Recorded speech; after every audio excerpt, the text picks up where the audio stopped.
Hello friends, exploring with জয়রা চ্যানেলের তরফ থেকে আপনাদের আজকে একটা নতুন ভিডিওতে ওয়েলকাম।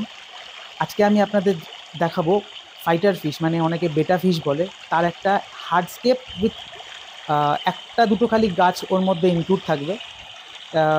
আমি কিছু গাছ আপনাদের দেখাচ্ছি, যেখানে এখানে আমরা কিছু ড্রিফটুড থাকবে, মস থাকবে আর আনুবিয়াসের ওপরে। এই হচ্ছে আমার river sand with aqua soil আছে। বেসিক্যালি আমি অ্যাকোয়া সয়েলটা যখন ইউজ করি ওটা আমাজনিয়া সয়েল ইউজ করি। আর এর মধ্যে কিছু লাভা রক্স আছে যেটা আপনার গুড ব্যাকটেরিয়া ক্রিয়েট হতে সাহায্য করে। এই হচ্ছে লাভা চিপস বা লাভা রক্স, যেটা আমি একদম বেসে দেবো। আর নর্মালি আমরা যখন ফাইটার সেট বা বেটা সেট বানাই, হয়তো গোল জারের মধ্যে করে, আমি একটু অন্যরকম ক্রিয়েটিভ করেছি। আমরা তো আগে কেরোসিন তেলের চিমনি ইউজ করতাম, সেই চিমনিটাকেই আমি বেটা সেট হিসেবে আমি ইউজ করব। একদম ইনোভেটিভ। তো স্টে টিউন, দেখুন কীভাবে কী হয়।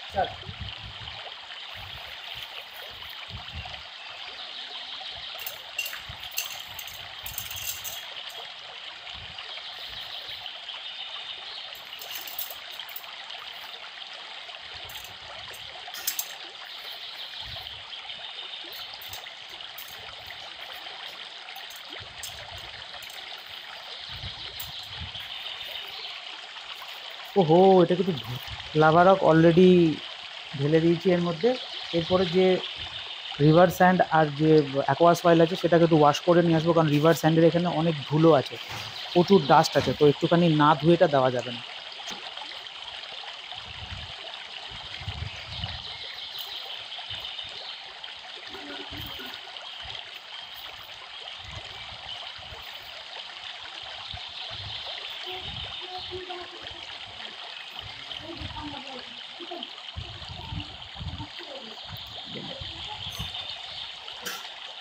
এখন ফ্রেন্ডস, আমি আমার যে ড্রিফটুড আছে যেটা আমি এর মধ্যে সেট আপ করবো, সেটাকে আমি বন্ড দিয়ে, আর এখানে আপনার স্যান্ড ডাস্ট আছে, এই স্যান্ড ডাস্ট মানে আপনার সয়েল ডাস্ট যেটাকে বলছি, সেটা দিয়ে আমি এটা সেট আপ করলাম এইভাবে। এবার এর মধ্যে আমি আনুবিয়াস প্ল্যান্টটাকে সেট আপ করবো। তো দেখুন কেমন লাগছে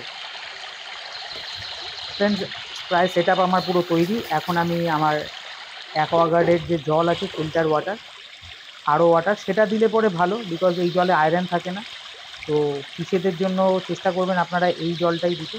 তো আমি যখন জল ঢালছি, আমি এনশিওর করেছি কি ভেতরে আমি একটা প্লাস্টিক প্যাকেট একটা দিয়ে দিই যাতে জলটা না পড়ে।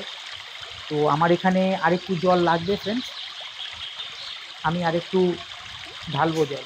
তো আপনারা একটু নর্মাল যে রক সল্ট হয় সেটা জলে একটু দিয়ে দেবেন, কারণ জলের মধ্যে যদি কোনো হার্শ কিছু কেমিক্যালস থাকে সেগুলো ডাইলিউট হয়ে যায় ওটা। তো আমি আরও জল ঢালছি এর মধ্যে ফ্রেন্ডস। আমার জল কমে গেছিলো, কারণ জলটাকে আপনার একটা লেভেল অবধি রাখতে হবে, কারণ আপনার গাছ যতটা থাকবে তত অবধি সাবমার্জ অবস্থায় গাছগুলোকে আপনাকে রাখতে হবে। এবার এর মধ্যে ঢালবো হচ্ছে ইন্ডিয়ান আলমন্ড লিভ। এটা জলটার মধ্যে একটা ব্রাউনিশ কালার করে দেয়, যেটার মধ্যে জলের মধ্যে যদি কোনো ব্যাকটেরিয়া থাকে সেটা ক্লিন আপ হয়ে যায়। তো এই পাতাটা যখনই আপনারা কোনো বেটা ফিশ বা ফাইটার ফিশ পুষবেন, তখন এনশিওর করবেন কি এই পাতা যদি আপনার কাছে থাকে, তো এইগুলো আপনারা তার মধ্যে দিয়ে দেবেন। এটা আস্তে আস্তে জলে পুরো সাবমার্জ হয়ে যাবে, জলটার কালার জাস্ট এক সপ্তাহের মধ্যে চেঞ্জ হয়ে যাবে। তো এই পাতাটা ফাইটার ফিশের জন্য খুবই এসেনশিয়াল। তো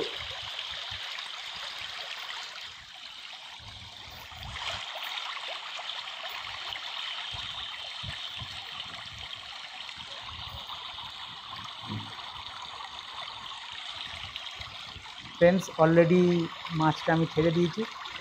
অসাধারণ দেখতে মাছটা, আপনারা দেখুন। এটা হচ্ছে আপনার ফুল মুন বেটা উইথ ব্ল্যাকিশ রেড। নতুন জলে দিয়েছি বলে একটু সময় লাগবে ওর অ্যাডজাস্ট করতে, বাট খুব তাড়াতাড়ি অ্যাডজাস্ট হয়ে যাবে। আর ওকে ওর নতুন ঘরে ওয়েলকাম জানাই। তো আমার এই টোটাল বেটা সেট আপটা কেমন লাগলো আপনাদের জানাবেন।